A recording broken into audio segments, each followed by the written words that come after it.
Kayo po, wala po ba kayong plano bilang Pangulo ng ating bansa para pakiusapan mo sila na huwag nang ituloy yung impeachment dahil baka abala nga naman po sa trabaho ng ating gobyerno at syempre sa buhay at pamumuhay ng ating mga kababayan?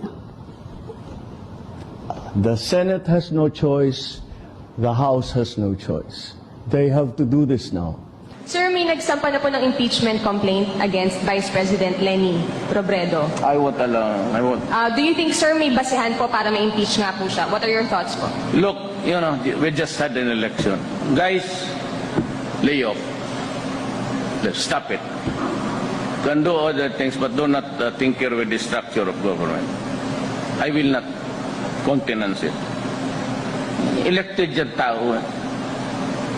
So, why do you have to sit just because he keeps on harping on me? Yeah, this is